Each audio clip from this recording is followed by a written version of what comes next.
Hi everyone, it is Wednesday, March 15th, 2017, and this is episode 106 of Serenova Crafts. I'm your host, Jessica. I can be found as Serenova on Ravelry and Twitter, and as Serenova Crafts on Instagram. You can find the show notes for today's episode on my blog or in the Ravelry group, links down below if you're watching on YouTube. Likes, subscribes, comments are all appreciated. Feel free to join my Ravelry group. Follow me on Twitter, follow me on Instagram, whatever. It's totally cool. And if you want to PM me or whatever, that's fine too. There is a Facebook group for this podcast. You're welcome to join that as well. And you can message me there if you have any questions on top of all the other ways you can message me as well. I'm going to be a little content light this week, simply because I have not had a whole lot of knitting mojo this past week, and I've also been working my butt off. I actually have class today, but I'm doing class from home, hence why I'm sitting in our second bedroom at my desk with the setup. I have my laptop, our second screen. I had to close, the blackout curtains. Okay, so Kevin likes blackout curtains. Kevin's my boyfriend, if you're new to the podcast. He would live in a cave if I let him. So he hung blackout curtains in both our bedroom and in this is technically a bedroom, but we use it as an office. I have had them tied back since I moved in, basically, right? But because it's so bright from all the fresh snow out there, by the way, we got 2 feet of snow, I literally had to close them. There's a gap about this big, and you can still see how bright it is on this side of my face from the reflecting light. And that's with the blinds closed and twisted so that you can't see out. I mean, it's stupid bright outside. Anyways, what I was saying was a little content light this episode because I just haven't had any knitting mojo the past week, and I've been super busy with both work and class. Last week I had the 2 classes, and then I worked, but I've also, it was the holiday over the weekend, so I wasn't home a lot, and even though it was totally cool to knit and shul when I was there on Sunday, I didn't because unlike church, you can't knit at the synagogue, especially on the Sabbath. Knitting is considered work, so you're not supposed to knit on Shabbat. So even though it wasn't Shabbat when I was there on Sunday, it still felt wrong to knit because I've gotten into the habit of not knitting in shul. I usually braid and unbraid the fringe of my talit, but I wasn't wearing my talit either on Sunday, so I just kind of fiddled with my zipper and stuff because yeah, but there's been a lot of work. Yesterday I would have recorded actually, which is what I planned to do last week if you watched last week's episode, because again, I have class today. But with Winter Storm Stella yesterday, Kevin actually stayed home, and he worked from home yesterday. I reminded him on Monday to bring home his work computer just in case, right? And I wasn't worried about him getting to work. I was worried about him getting home from work, which was the height of the storm.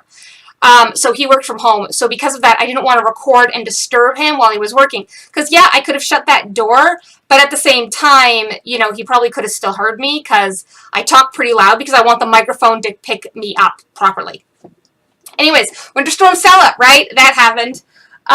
It was absolutely crazy. It was dark. You would think it's the middle of the day, it would be light out. No, it was dark.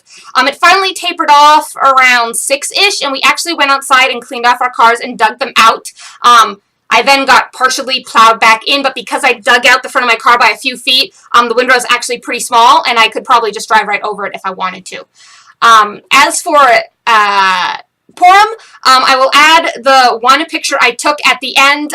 The Purim spiel this year wasn't the greatest. Not a lot of kids wanted to participate, so the kids were playing multiple roles each, and they spoofed Hamilton, which I haven't seen the play, so I'm not going to criticize it in any way, but I did go and listen to a portion of the soundtrack afterwards, and it's a lot of rap, and I'm not sure that was the best musical choice, especially because they didn't have any background music or anything. It was just the kids kind of sing, talking, like you do with rap. So, but it was good. Obviously the kids, this wasn't professional, and we were supposed to just have fun with it, and the kids definitely put in their best effort, and, obviously everyone had fun, so that's what matters. But I didn't record it. Somebody else did. It's probably on the synagogue Facebook page. But I did take a picture of the rabbi's costume because it was hilarious. The rabbi was an exploding Samsung Galaxy 7. Yep, he went there. None of the kids got the joke because they went over all the kids' heads. If they're under teenager, right? So like elementary school and preschool kids completely went over their head. They're like, Rabbi, where are you? But all the adults were like, and teenagers were like, oh my God, that is funny. So on to knitting content. I did get this question in the chatter thread for my monthly finished objects thread in the Ravelry group. So I answered it in the thread, but I'm also going to answer it here on the podcast. I don't care what the craft is. If you have finished something during the month of that finished object thread, you can enter it. So cross stitch, sewing, quilting, regular sewing, macrame, again, knitting, crochet, weaving, spinning, anything crafty, right? Anything that is, considered a craft, right? I mean, okay, maybe not woodworking, but something fiber or textile related. So cross stitch, embroidery, all of that stuff, you are perfectly welcome to put in the finished objects thread. It doesn't have to be something you can link on Ravelry. Just put a picture in. And some people, if you don't pay to Ravelry the $5 a year to let you upload pictures directly to the forum, you can just create a stash entry and upload pictures to that stash entry and be non-Rav projects or something, right? And you can upload pictures there, and then you can add those pictures to the forum post. So I just ask for a picture of the project. How you get that picture into it, whether you upload it to a Flickr album and then link it or whatever, right? I don't care how you get that picture, and I just want to see what it is, right? And maybe tell me what it is if it's not obvious, oh, hey, I made this skirt, picture of skirt. I finished this quilt this month, picture of quilt. Something like that, right? If you want to say the pattern name, if you say it was skirt pattern butterick number, right? You can do that. If it was a quilt pattern, you can say, oh, it's such and such quilt pattern. Just kind of tell me what it is so that if I then call your project when I do the draw at the beginning of the following month, I can tell people, oh, it is this quilt pattern. You can see the picture in the forum. It's post, blah, blah, blah, whatever number I draw, right? So I'm putting this out there. I answered it in the thread. Thank you to the person who originally asked. I am blanking on your username. I should probably go look that up. But thank you for asking. And I am just reiterating here on the podcast as well that you can do pretty much anything fiber related. I'll say fiber related. So March Skies, you asked. So thank you for asking. And now I've put it out there on the podcast for everyone to know. Also, I do not have work this Thursday night because I have class tomorrow as well as today. So I have class today, tomorrow, and Friday. So 3 days right in a row, right? I have work after class on Friday, but I don't have work tomorrow night after class. So I will actually be hosting my VKN. It's been the first time in a couple of months, but there will be a VKN. And it will be Thursday, March 16th at 7:30 p.m. Eastern Standard Time, which, if I remember correctly, it's -5 GMT, -5 hours Greenwich Mean Time. Or is it now -4 because we just did daylight savings times? Current time. Let's see what Google has to say. Let's see if it says, what's going on with the phone? Oh, okay, I just got Instagram. That's fine. Okay, now we're -4. So it was -5. Now it's -4 because it's daylight savings time. Because we switched that hour over the weekend. So that was, I will edit that to make sure it says the right thing. But there will be a VKN this week. I'm actually going in and editing the thread now so that it says 16 March, M-A-R, at 7:30 p.m. Eastern Standard Time, which I'll put -4 Greenwich Mean Time so that everyone knows what time it actually is. I post a link in the Ravelry group. Anyone can join. You're welcome to. If you've never been on a VKN before, feel free to stop in and say hi. You don't have to turn on your mic. I just ask that you turn on your, you don't have to turn on your camera, excuse me, but I ask that you turn on your microphone so we can at least talk because it is a live video chat thing. We use Google Hangouts, so you kind of need to have a Google account, but most people have a Gmail these days, so that's totally fine. And yeah, so there will actually be a VKN tomorrow night. Woohoo! First one since the beginning of February.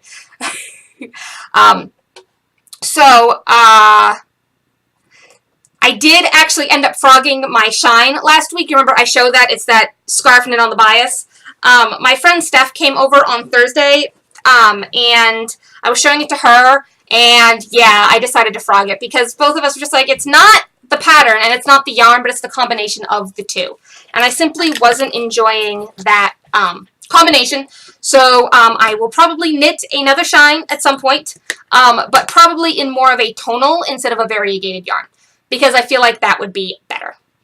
So lastly, the one whip I have is the socks, which I've put a few rows on. I am actually going to add a progress keeper right now. I was going to use that one, but I realized how big it was, so I'm not going to use that one because it's really big. It's like this dragon here, but it's really big for the sock. If it was like a shawl or something, it would work great, but it's not, so it's not a shawl, so I have a little container here, stitch markers and progress keepers that are all kind of in here together. So stitch marker, that one works. This one's a little like lock and key, right? But it's progress keeper and it's smaller than the dragon, so that's what matters. And I'm going to put it right on the side here so that next week when I show you what I've been working on, if I work on these at all, because I don't know, for some reason this week my knitting mojo was just bad, you'll know. So now they're progress keeper. So you will know next week how far I have gone. I need to get back in the habit of putting progress keepers on my projects.